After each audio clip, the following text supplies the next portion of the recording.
तो क्वेश्चन लिखा था भाई, क्या था question? Which of the following solution will give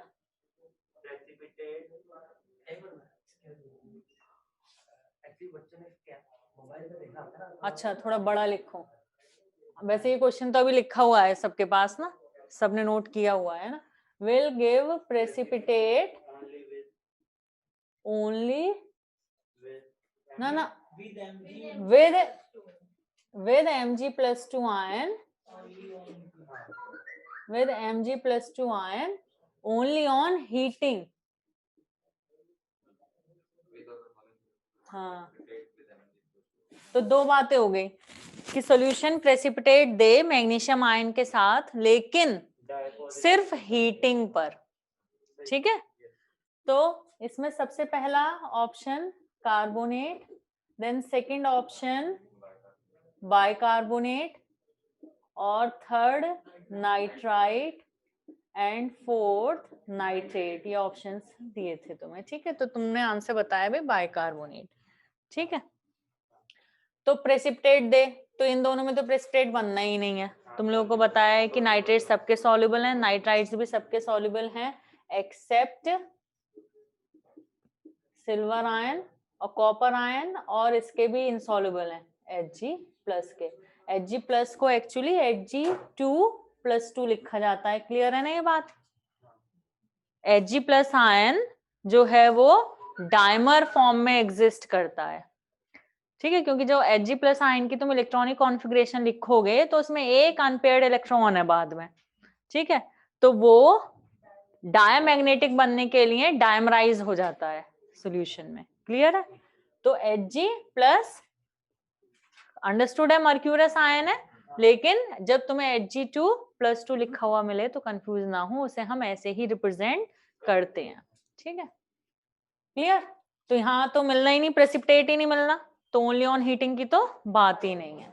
now in this case carbonate solution है, उसमें मैग्नीशियम आयन डाला, या मैग्नीशियम आयन का सॉल्यूशन है उसमें तुमने कोई कार्बोनेट ऐड किया, तो प्रेसिपिटेट डायरेक्टली बन जाना है। ठीक है, किसका प्रेसिपिटेट? मैग्नीशियम कार्बोनेट का, जैसा कि तुम्हारे माइंड में आ रहा है, बट एक्चुअली हाँ, बेसिक मैग्नीशियम कार्बोनेट सॉल्यूशन से जब कार्बोनेट प्रेसिपिटेट होगा मैग्नीशियम का, तो बेसिक मैग्नीशियम कार्बोनेट प्रेसिपिटेट होगा। ठीक है, तो ये तो डायरेक्टली बन गया प्रेसिपिटेट, हीट करने की तो जरूरत ही नहीं पड़ी। तो कौन सा है आंसर? ये। कैसे? जब बाइकार्बोनेट सॉल्यूशन में मैग्नीशियम आयन आए तो बना भाई magnesium bicarbonate which is soluble, but जब तुमने उसे हीट कर दिया, जब तुमने मैग्नीशियम बाइकार्बोनेट के सॉल्यूशन को हीट कर दिया, तब मिल गया मैग्नीशियम कार्बोनेट। ठीक है, which is insoluble, it is a precipitate. तो इस केस में हमें प्रेसिपिटेट मिलेगा ओनली ऑन हीटिंग। अच्छा, मैं तुम लोगों को ये बात बता रही थी कि कुछ के होते हैं कि सॉल्यूशन से कार्बोनेट ही प्रेसिपिटेट होते हैं डायरेक्टली, कुछ के बेसिक कार्बोनेट, कुछ का तो हाइड्रोक्साइड होता है प्रेसिपिटेट। सॉल्यूशन से CO2 पास की, या सॉल्यूशन से कोई कार्बोनेट, सॉल्यूशन में कोई कार्बोनेट ऐड किया, बट प्रेसिपिटेट किसका मिल रहा है? हाइड्रोक्साइड का। ठीक है, तो बेयर्स प्रोसेस है, उसमें कॉन्सेंट्रेशन प्रोसेस है मेटलर्जी में, बॉक्साइट का, ध्यान है? ऐसे हॉल्स प्रोसेस है, बेयर्स प्रोसेस में CO2 पास करते हैं तो तुम्हारा प्रेसिपिटेट होता है एल्यूमिनियम हाइड्रोक्साइड। वहां सोडियम, हॉल्स प्रोसेस में सोडियम कार्बोनेट के साथ रिएक्शन कराते हैं, तब प्रेसिपिटेट होता है एल्यूमिनियम हाइड्रोक्साइड। तो कार्बोनेट सॉल्यूशन बट प्रेसिपिटेट क्या हो रहा है? Aluminium hydroxide. ठीक है, तो ये कुछ केसेस है तुम्हें याद रखना है, जैसे +1 मेटल क्या है, थोड़ा और बड़ा लिखें, मेटल क्या है? +1 ऑक्सीडेशन स्टेट में, उसके थ्रू तुमने भैया उसमें तुमने कार्बोनेट सॉल्यूशन ऐड किया, तब तो सीधा कार्बोनेट ही बनेगा, मतलब कार्बोनेट ही प्रेसिपिटेट होगा। ठीक है, बट जब मेटल +2 ऑक्सीडेशन स्टेट में है, तो तुमने कार्बोनेट सॉल्यूशन ऐड किया, कार्बोनेट ऐड किया, तो तुम्हें मिलेंगे बेसिक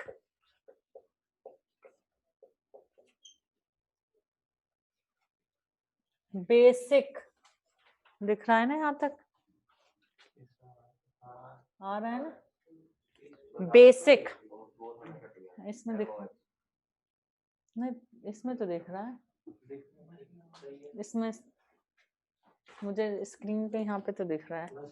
हाँ ठीक है, +2 metal is in +2 oxidation state, carbonate solution add करने पर हमें मिलेगा प्रेसिपिटेट किसका? बेसिक कार्बोनेट का। ठीक है, क्लियर? एक्सेप्ट कौन से? कैल्शियम, स्ट्रोंशियम, बेरियम, आयरन, इनके केस में हमें कार्बोनेट ही मिलेगा प्रेसिपिटेट। ठीक है, नाउ मेटल इन +3 ऑक्सीडेशन स्टेट, तो तुमने तब कार्बोनेट के साथ रिएक्शन कराई है, ऐड किया है सॉल्यूशन में कार्बोनेट, तब प्रेसिपिटेट होते हैं हाइड्रोक्साइड। ठीक है, क्लियर? तो जैसे एग्जाम्पल लूं मैं यहाँ पर +2 में, तो अभी तुमने देखा मैग्नीशियम का Mg+2 का, ठीक है, या Cu+2 basic copper carbonate, clear है? ऐसे Pb+2 होगा तो क्या बनेगा? Basic lead carbonate, clear?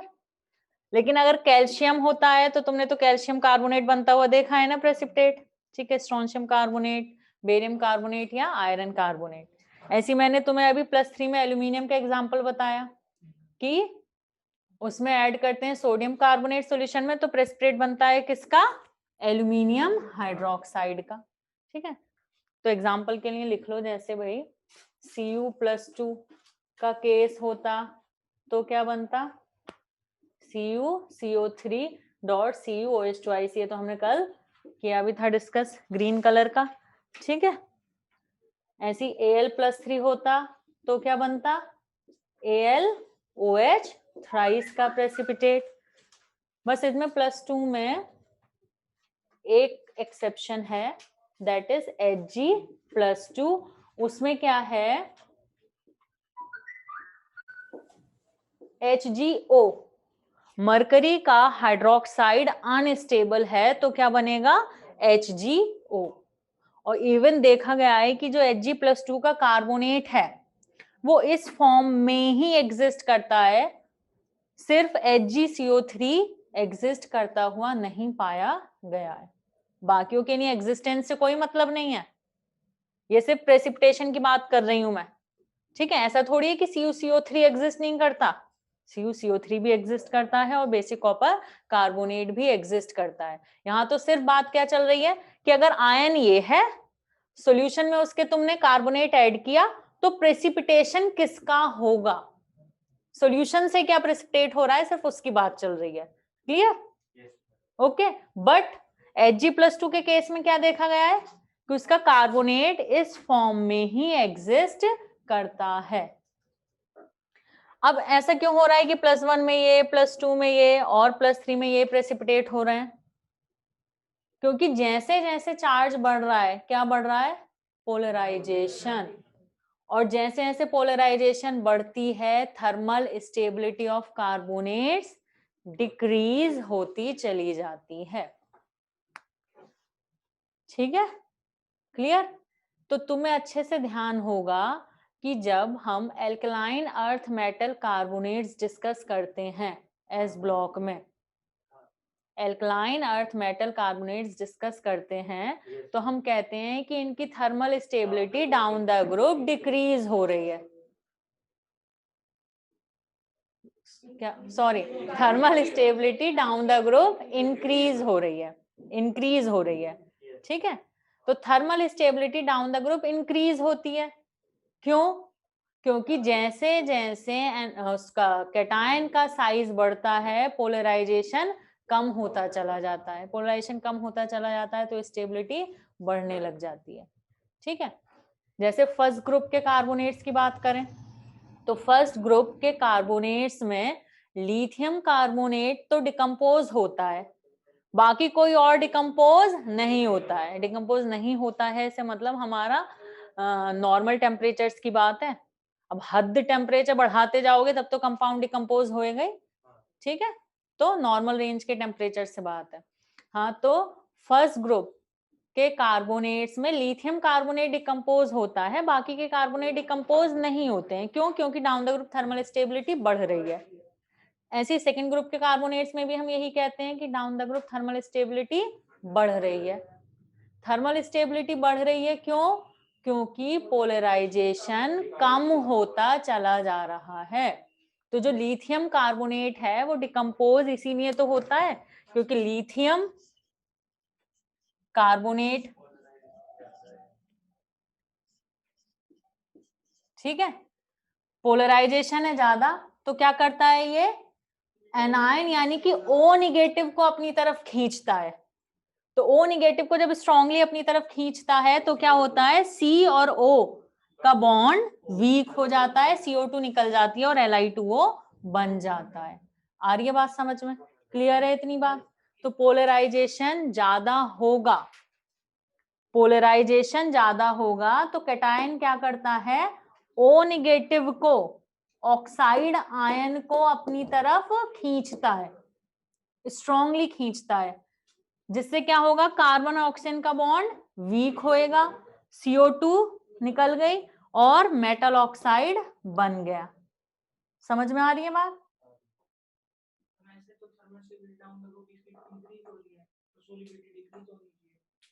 Thermal stability से सॉल्युबिलिटी का कोई लिंक नहीं है। Solubility depends on lattice energy and hydration energy. Clear?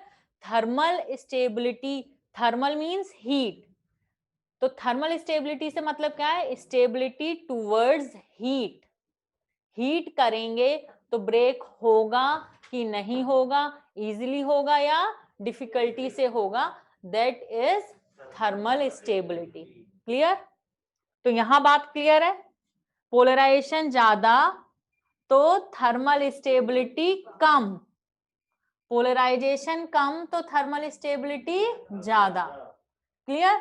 तो ये बात समझ में आ रही है कि जैसे जैसे चार्ज बढ़ रहा है थर्मल स्टेबिलिटी कम होती जा रही है कार्बोनेट की, यू कैन से स्टेबिलिटी कम होती जा रही है कार्बोनेट की। इसलिए तुम्हें कार्बोनेट मिले, बेसिक कार्बोनेट मिले, फिर तो हाइड्रोक्साइड ही मिले, बस ये एक्सेप्शनल केसेस हैं। ये भी एक्सेप्शनल केसेस में भी तुम दिमाग लगा सकते हो कि भाई ये अपने ग्रुप में कैल्शियम, स्ट्रोंशियम, बेरियम अपने ग्रुप में नीचे है ना, बड़े कैटायन है, बड़े कैटायन है इसलिए इनकी पोलराइजेशन कम है, स्टेबिलिटी ज्यादा है, इसलिए इन्होंने तो कार्बोनेट्स दिए। क्लियर है?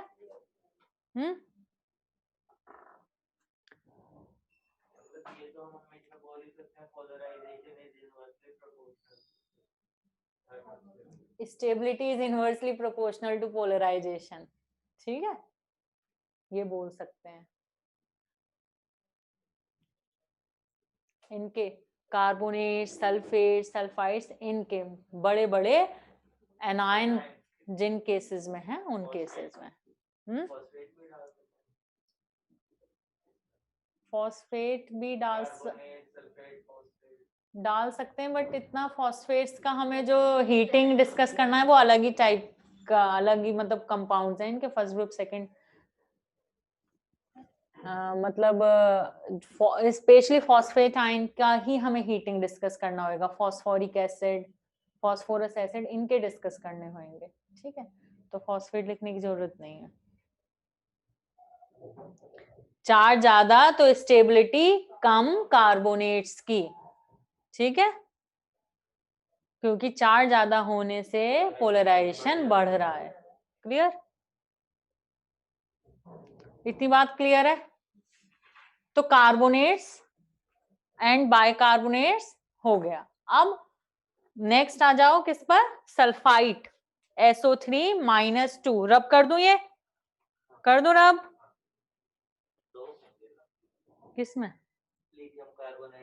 Li2CO3, मैंने LiCO3 लिख दिया था। वो तो मैंने तो तुम्हें कैटायन और एनायन दिखाया था, ठीक है।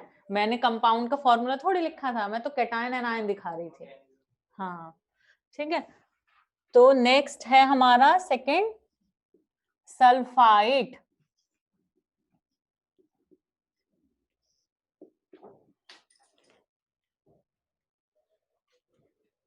क्लियर? अब ऑल सल्फाइड्स आर इनसॉल्युबल, या तो स्पेरिंगली सॉल्युबल होंगे या इनसॉल्युबल होंगे, except all sulphides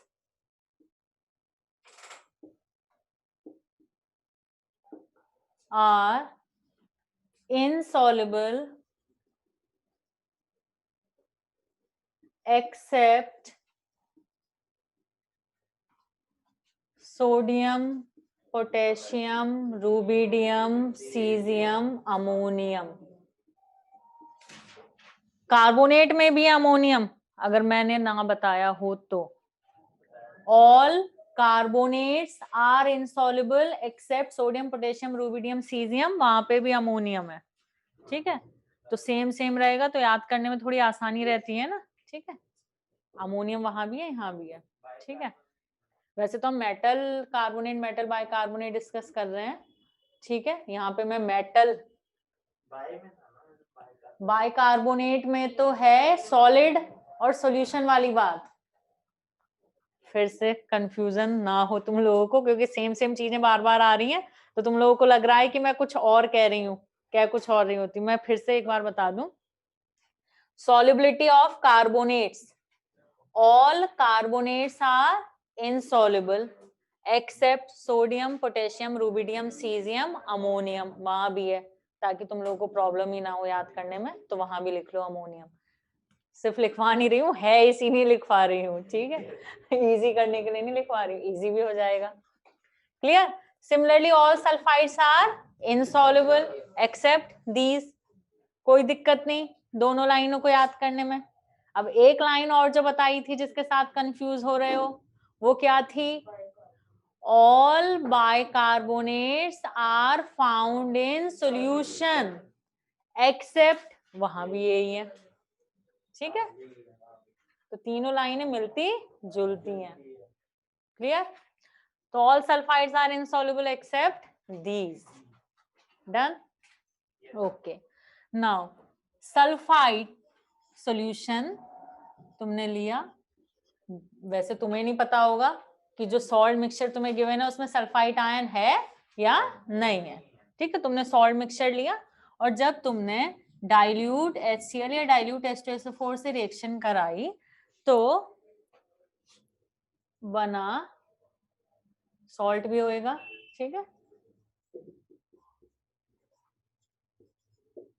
clear? For example जैसे Na2SO3 है, HCl है, तो क्या बनेगा बच्चों? NaCl plus SO2 plus H2। तो salt on treatment with dilute acid HCl और डाइल्यूट H2SO4, तो एक colourless gas with smell of burning sulfur, with smell of burning sulfur अगर आए तो इसका मतलब गैस इज SO2, मतलब सल्फाइड आयन प्रेजेंट है। इतनी बात क्लियर है? डाइल्यूट के साथ थोड़ी आएगा सल्फर ट्राइऑक्साइड, ठीक है।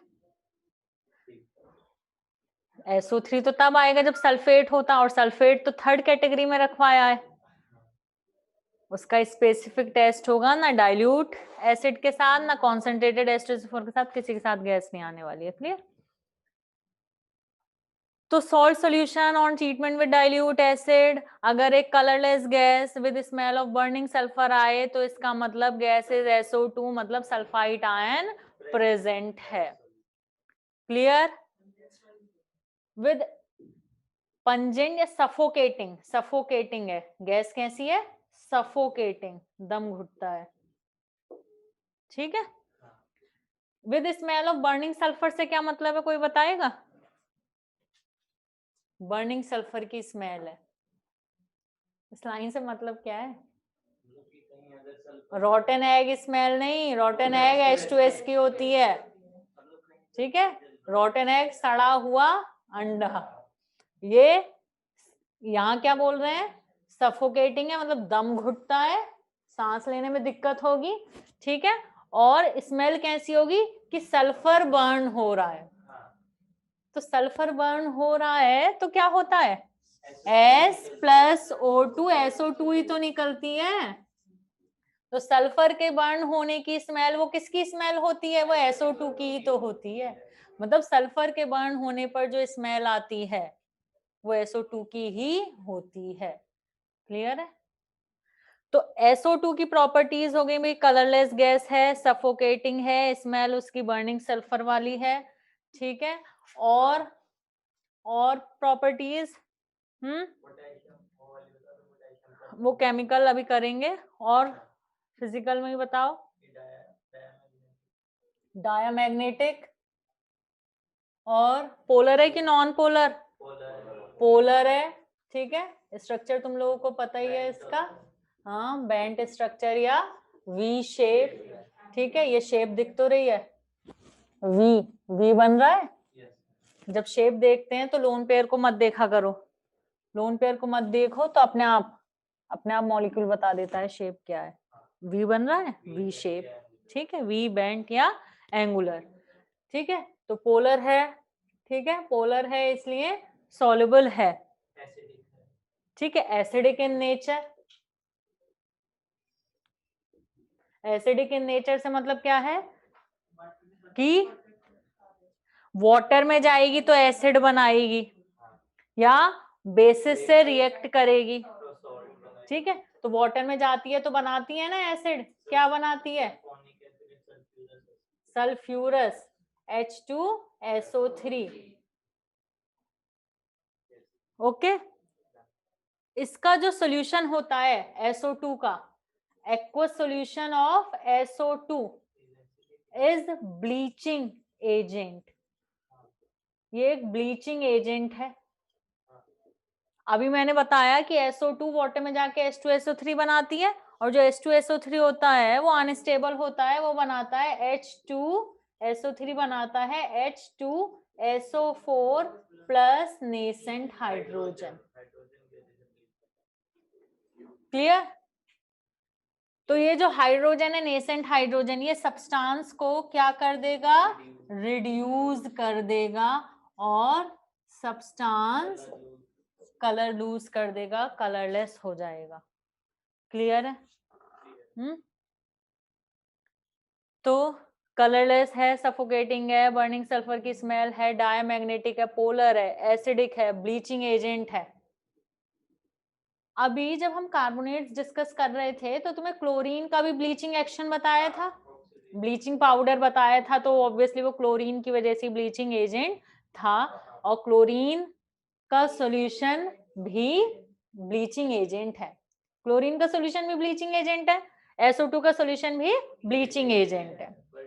बट ब्लीचिंग एक्शन किसका टेम्पररी है, किसका परमानेंट है? दोनों में से इसका टेम्पररी है और क्लोरीन का परमानेंट है, क्योंकि SO2 के सॉल्यूशन में जो ब्लीचिंग एक्शन है वो किसकी वजह से आ रहा है? नेसेंट हाइड्रोजन, यानी कि सब्सटेंस हो रहा है रिड्यूस। बट क्लोरीन के केस में ब्लीचिंग एक्शन आएगा नेसेंट ऑक्सीजन की वजह से, सब्सटेंस होएगा ऑक्सीडाइज, तो सब्सटेंस ऑक्सीडाइज है, तो एयर में आके भी तो उसने ऑक्सीडाइज ही होना था, तो वो ऑक्सीडाइज्ड ही रहेगा, परमानेंट हो गया। बट यहाँ सब्सटेंस क्या हुआ है? रिड्यूस, तो जब एयर में आएगा, एयर के कांटेक्ट में, तो वो धीरे धीरे ऑक्सीडाइज होने लगेगा और वापस अपना कलर गेन करने लगेगा। तो ब्लीचिंग एक्शन क्लोरीन का परमानेंट या हर उस एजेंट का जो कि नेसेंट ऑक्सीजन की वजह से ब्लीच कर रहा हो उसका परमानेंट, जो नेसेंट हाइड्रोजन की वजह से यानी रिड्यूस करेगा सब्सटेंस को उसका टेम्परेरी। क्लियर? तो ये क्वेश्चन भी पूछा हुआ है, बनता है और पूछा भी हुआ है कि भाई इनमें से किसका टेम्पररी है, ब्लीचिंग एक्शन है। हाँ ठीक है, क्लियर है इतनी बात? इधर ये रब कर दे। SO2 जो है एंटी क्लोर भी है। एंटी क्लोर से क्या मतलब है? एंटी क्लोर यानी क्लोरीन को खत्म कर दे, रिमूव कर दे। तो क्लोरीन को रिमूव कर देता है, क्यों? क्योंकि ये क्लोरीन के साथ एडिशन रिएक्शन शो करता है। तुमने पी ब्लॉक में पढ़ा भी होगा, SO2 जब पढ़ा होगा 16 ग्रुप में, तो SO2 की प्रॉपर्टीज में पढ़ा होगा कि SO2 gives addition reaction with chlorine forms SO2Cl2। Clear? इतनी बात क्लियर है? कोई दिक्कत नहीं? ठीक है, तो SO2 की प्रॉपर्टीज भी हो रही हैं रिवाइज।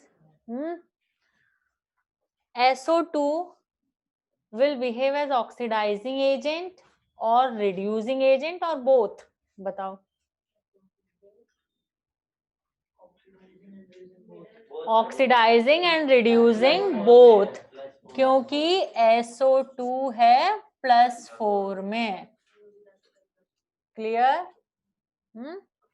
SO2 +4 में है, तो भाई +4 से +6 में भी जा सकता है और भाई +2 में, -2 में, नीचे नीचे तो काफी सारी हैं शो करने के लिए, तो नीचे भी जा सकता है। क्लियर? तो oxidising and reducing agent both. Clear? अब जैसे SO2 प्लस H2S प्रोडक्ट पता है?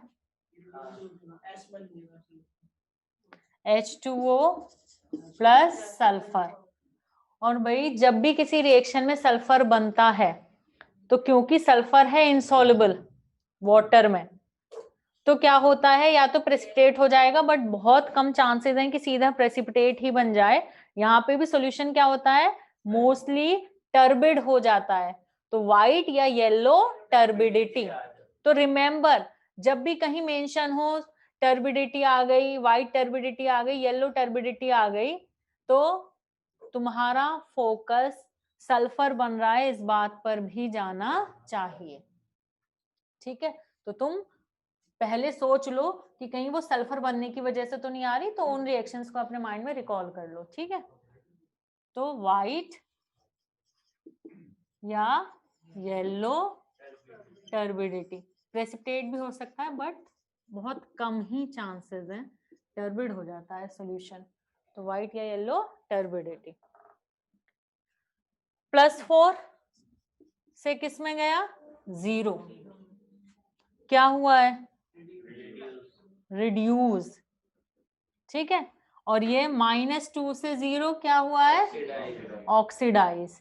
तो SO2 ने किसकी तरह बिहेव किया है यहाँ, ऑक्सीडाइजिंग एजेंट। ठीक है, KMnO4 इन एसिडिक मीडियम,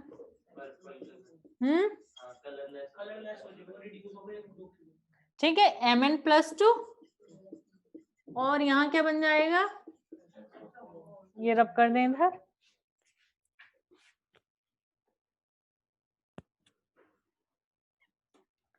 ये क्या बन गया भाई, सल्फेट। SO2 से SO3, भाई माइंड में क्या आना चाहिए, SO2 से SO3, बट क्योंकि सॉल्यूशन है, तो सॉल्यूशन में SO3 थोड़ी होगी, क्या होएगा, सल्फेट। क्योंकि SO3 प्लस वाटर क्या बनता है, H2SO4, मतलब सल्फेट। ठीक है, तो अगर ये सॉल्यूशन ना होता तो SO2 का ऑक्सीडेशन प्रोडक्ट SO3 कहते, बट क्योंकि ये सॉल्यूशन है यानी कि H2O है वहां पर, तो SO3 ना कहकर क्या बोलोगे, सल्फेट। क्लियर? तो यहाँ SO2 में सल्फर +4 और यहाँ क्या है, सल्फर +6, क्या हुआ है इसका, ऑक्सीडेशन। तो यहाँ इसने किसकी तरह काम किया, रिड्यूसिंग एजेंट। क्लियर है? ओके। कैसा था, पर्पल, कैसा हो गया सॉल्यूशन, कलरलेस। एक बात का ध्यान रखें कि Mn+2 का कलर लाइट, बहुत लाइट पिंक होता है।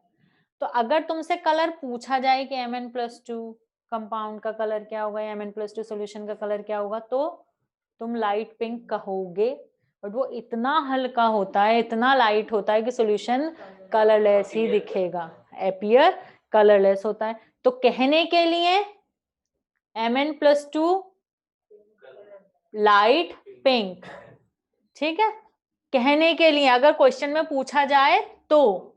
अदरवाइज तुम्हें याद रखना है कि पर्पल से सॉल्यूशन हो जाएगा कलरलेस। कहने के लिए लाइट पिंक है, बट क्योंकि दिखता कलरलेस है, तो यहाँ तो ऑब्जर्व करोगे ना तुम, पर्पल से कैसा हो जाएगा, कलरलेस। ठीक है, तो यहाँ तुम्हें पता भी चल गया एग्जाम्पल कि SO2 can behave as oxidising agent as well as reducing agent.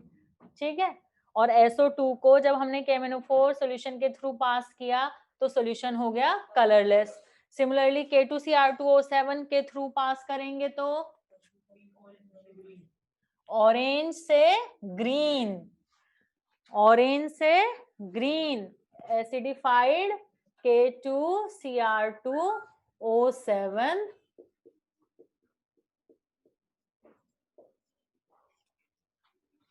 ठीक है, यहां बन जाएगा Cr+3 प्लस सल्फेट। और ये रिएक्शंस तुम्हें आती हैं बैलेंस करनी, एसिडिक मीडियम, बेसिक मीडियम। ठीक है, कैसा बताया था, ऑरेंज टू रेड बताया था, याद है, अभी कल परसों में बताया ऑरेंज, और ये हो गया ग्रीन। ऑलवेज रिमेंबर Cr+3 के कंपाउंड्स लगभग जितने भी तुम्हारे मेन जो सिलेबस में है, मेन कंपाउंड्स, वो ग्रीन ही है। तो Cr+3 का सॉल्यूशन या उसका कंपाउंड ग्रीन, जैसे Cr+3 का सॉल्यूशन ग्रीन हो गया, क्रोमियम हाइड्रोक्साइड ग्रीन हो गया, Cr2O3 एम्फोटेरिक ऑक्साइड है क्रोमियम का, ग्रीन। ठीक है, तो डाइक्रोमेट K2Cr7 के केस में उसके तुमने प्रॉपर्टीज वगैरह पढ़ी है K2Cr7 की। Cr2O3 ग्रीन होता है, एम्फोटेरिक ऑक्साइड है क्रोमियम का। Clear, Cr2O3 is amphoteric oxide. ठीक है, ये क्वेश्चन भी पूछ ले आता है कि which of them is amphoteric, which of them is acidic, which of them is basic. ठीक है, मेंस में तो ऐसा पूछा भी गया, तो ये तो बहुत कॉमन क्वेश्चन है और नीट में, मेंस में बनता है। ठीक है, इतनी बात क्लियर। तो ऑरेंज से हो गया ग्रीन। ऐसे अगर मैं ब्रोमीन वाटर की भी बात करने लगूं तो SO2 Br नेगेटिव, तो ऑरेंज कलर से कैसा हो जाएगा, कलरलेस। क्लियर। तो अब जरा स्टार्टिंग पे आ जाओ। तुम्हें बताया कि भाई सल्फाइड सॉल्यूशन अगर है और उसकी रिएक्शन तुमने डाइल्यूट एसिड से कराई तो एक गैस रिलीज होगी colourless, suffocating order with smell of burning sulphur, suffocating with smell of burning sulphur. तो गैस में भी SO2, गैस में भी SO2। And when gas is pass through lime water, when gas is passed through lime water या Beretta water, lime water या Beretta water turns milky, turns milky, and if excess of gas is passed, and if excess of gas is passed, then milkiness disappears,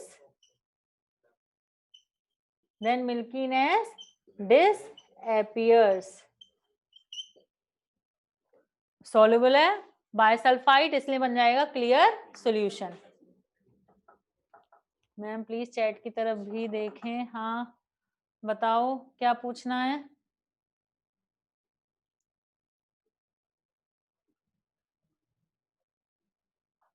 amphoteric वाला repeat कर दो। Amphoteric वाला है जो Cr2O3 है, green solid, वो amphoteric है। ठीक है, एक बार लास्ट में लिखवा देंगे, मैग्नीज और क्रोमियम के एम्फोटेरिक एसिडिक और बेसिक ऑक्साइड। अभी तो Cr2O3 लिख लो। ठीक है, Cr2O3 इज एम्फोटेरिक ऑक्साइड और ग्रीन कलर का सॉलिड है। तो इतनी बात क्लियर है। When gas is passed through lime water turns milky, and if excess of gas is passed, then milkiness disappears. Same reaction carbon dioxide वाली, बस C की जगह S करना है। क्लियर? ओके,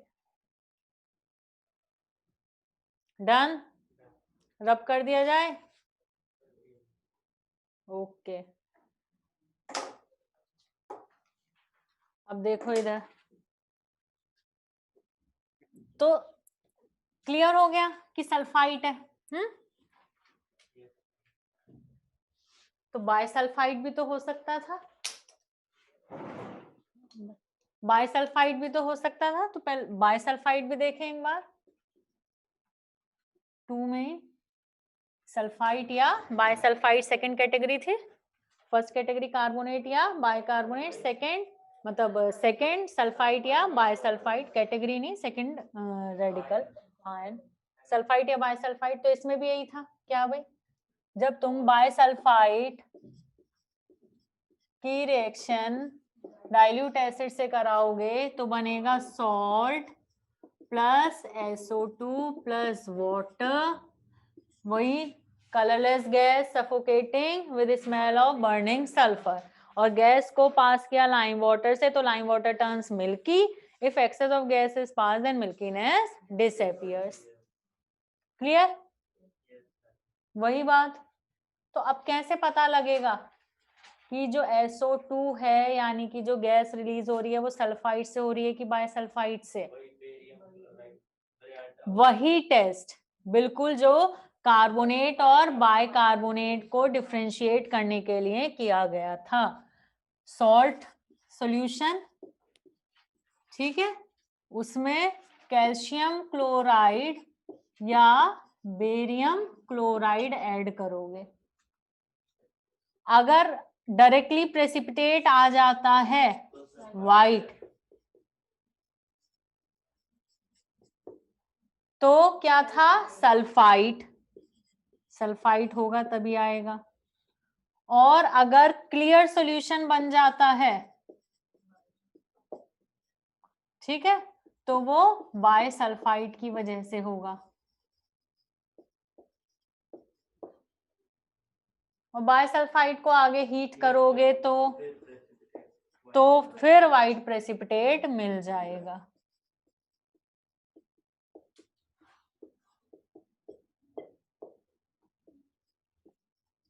तो हीट में प्रेसिपिटेट नहीं बोलते हैं वैसे, बल्कि रेजिड्यू बोलते हैं हीट करते हैं तो, क्योंकि ये वाटर वेपर निकल गई, SO2 निकल गया, तो उस टाइम पे रेजिड्यू बोलते हैं ना कि प्रेसिपिटेट बोलते हैं।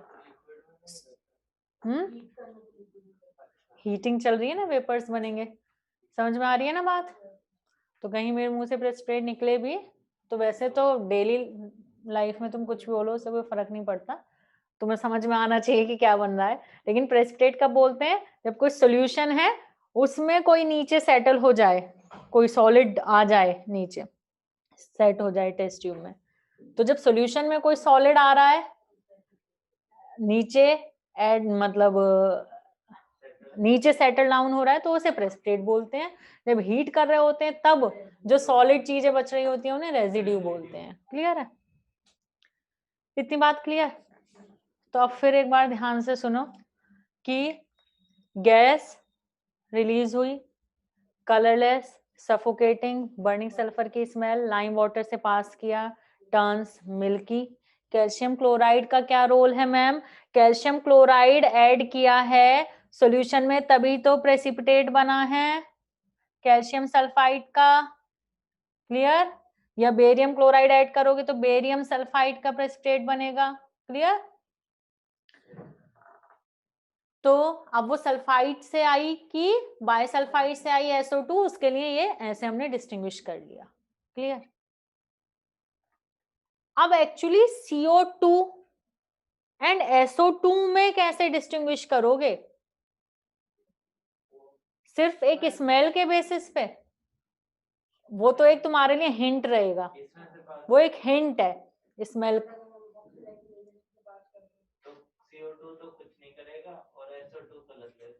तुमने अभी तक देखा 4 आयन पढ़ लिए, कार्बोनेट, बाइकार्बोनेट, सल्फाइड, बाइसल्फाइड, चारों में ही जो गैस रिलीज हो रही है टर्न्स लाइम वाटर मिल्की। तो सबसे पहला काम क्या रहेगा जब gas turns lime water milky? तो तुम्हारे माइंड में आना चाहिए कि it may be CO2, it may be SO2।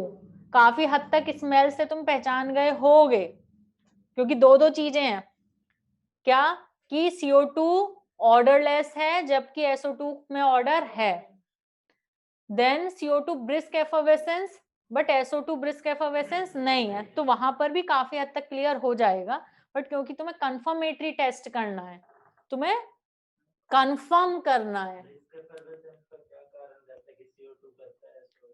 बहुत तेजी से रिएक्शन होती है ना, जो कार्बोनेट वाली है तेजी से रिएक्शन होती है, इसलिए वो गैस तेजी से रिलीज होती है। एंड अभी मैंने सॉल्युबिलिटी वाली बात बताई, रिएक्शन भी तेजी से वाली बात नहीं है। मैंने तुम्हें अभी बताया था कि CO2 जो है वो तुम्हारा नॉन पोलर है, SO2 पोलर है, तो SO2 सॉल्युबल है CO2 के कंपैरिजन, CO2 कंपैरिजन ज्यादा सॉल्युबल है, तो वो इतनी तेजी से निकल के नहीं आएगी जितना तेजी से निकल के CO2 बाहर आएगी। क्लियर?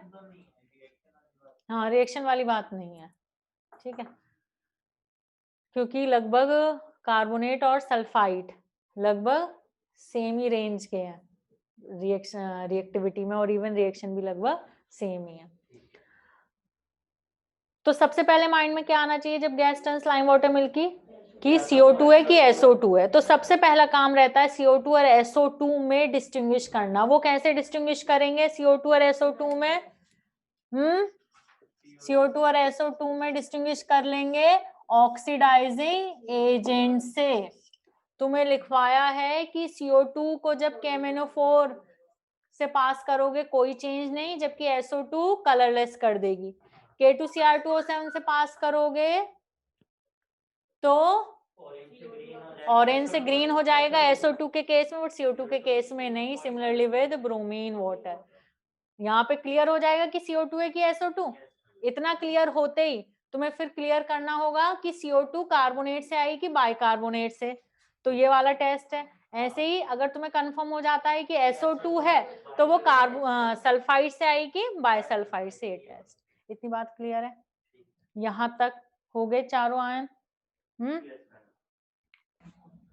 बाकी में तो पता ही नहीं चलेगी रिएक्शन। आ रही बात समझ में? तो जब हम किसी केमिकल रिएक्शन के थ्रू, मतलब किसी ऑक्सीडाइजिंग एजेंट या रिड्यूसिंग एजेंट से रिएक्शन करा के पता करते हैं कि रिएक्शन हो रही है नहीं हो रही है, तो अब ऐसे जो SO2 है, ऐसे ये थोड़ा है कि जो 3 मैंने लिखवाए हैं उन्हें ही करेगी ऑक्सीडाइज, काफी सारों को कर सकती है, लेकिन मेनली वो 3 हम लिख रहे हैं कि जिनमें कलर चेंज भी आए। I2 के साथ भी करती, I2 कैसी है? वॉयलेट, ठीक है, वॉयलेट कलर का होता है सोल्यूशन, और कैसा हो जाता फिर? कलरलेस। I2 भी लिख सकते थे, है ना? तो वो रिएक्शंस हम लिखते हैं जिनमें कलर चेंज आ रहा हो, अगर हमें रिएक्शन हो रही है नहीं हो रही ये पता करना है तो। अदरवाइज ऐसे तो ये और काफी सारे सब्सटेंसेस को अभी मैंने तुम्हें H2S के केस में भी वहां भी पता चल जाएगा। H2S से करवाओगे तो सल्फर टर्बिड हो जाएगा सॉल्यूशन। तो ऐसी रिएक्शन डिस्कस करते हैं जिनमें कुछ चेंज आए और हमें पता लगे कि रिएक्शन हुई है या नहीं हुई है। तुम ऐसे किसी सब्सटेंस से रिएक्शन कराओगे कि जिसका सॉल्यूशन पहले भी कलरलेस, रिएक्शन होने के बाद भी बना कलरलेस, तो हमें कैसे पता चलेगा रिएक्शन हुई कि नहीं हुई? तो हम कैसे डिसाइड करेंगे कि सब्सटेंस इससे रिएक्ट कर गया नहीं कर गया, ऑक्सीडाइजिंग एजेंट है, रिड्यूसिंग एजेंट है, या जो भी हमारा मोटिव था वो पूरा नहीं हो पाएगा। क्लियर? ये हो गया, डन। ओके, तो कुछ और हाँ, एक चीज ये कि तुमने SO2 और CO2 को डिस्टिंग्विश कर लिया ऑक्सीडाइजिंग एजेंट से रिएक्शन करा के, लेकिन अगर सेपरेट करना हो तो SO2 और CO2 को सेपरेट करना है ना? SO2 और CO2 को डिस्टिलेशन क्या है? ये तो गैस है, वेपर स्टेट में पहले से ही है। डिस्टिलेशन क्या होता है? लिक्विड या सॉलिड को वेपर बनाना ना, तो पहले ही गैस है। ठीक है, तो SO2 और CO2 को सेपरेट करने के लिए क्या करोगे तुम? कैल्शियम हाइड्रो, तुम्हें 2 सॉल्यूशन दे दिए, या KMnO4 या K2Cr2O7 या ब्रोमीन वाटर, कुछ भी ले लेते, तुम्हारी मर्जी है। तीनों बताए हैं तो तीनों में से कोई सा भी ले लो। इस मिक्सचर को पहले इसमें पास करोगे या इसमें पास करोगे? तुम्हें ये भी बता दिया किस में करना है पास, लेकिन पहले किस में करना है, बस तुम्हें ये सोचना है।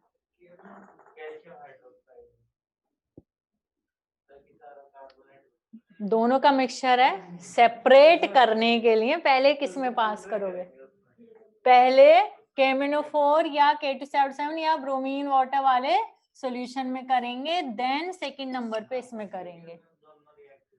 क्योंकि अगर तुमने कैल्शियम हाइड्रोक्साइड में फर्स्ट स्टेप में ही ऐड कर दिया गैसेस को, तो दोनों ही एब्जॉर्ब हो जाएंगे, यानी दोनों ही रिएक्ट कर जाएंगी, तो सेपरेशन तो नहीं हुआ। बट अगर इस ऑक्सीडाइजिंग एजेंट के सॉल्यूशन में तुमने पास किया गैसेस को, तो यहाँ पर एब्जॉर्ब कौन सी होएगी? SO2 यहीं रह गई, फिर CO2 को एब्जॉर्ब करा लिया कैल्शियम हाइड्रोक्साइड में। क्लियर? देखो, सल्फाइड,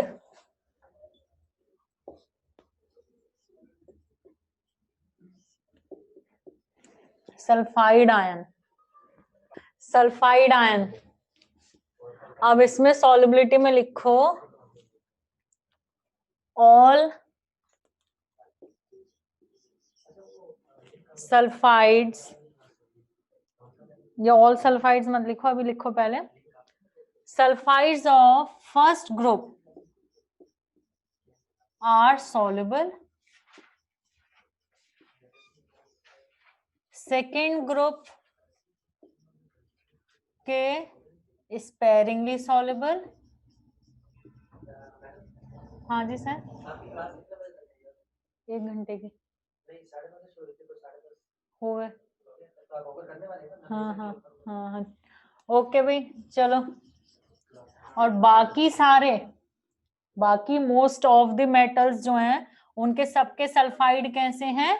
इनसॉल्युबल। चलो, अब बाकी बात नेक्स्ट क्लास में करेंगे, जो कि मंडे को है, और मेरी क्लास हुआ करेगी मंडे ट्यूसडे वेडनेसडे 9:30 से 10:30। मंडे ट्यूसडे वेडनेसडे 9:30 से 10:30, और थर्सडे फ्राइडे 9:30 से 10:30 विशाल सर की चैप्टर वाइज ऑर्गेनिक केमिस्ट्री का रिवीजन। ठीक है, तो ये रिवाइज कर लेना।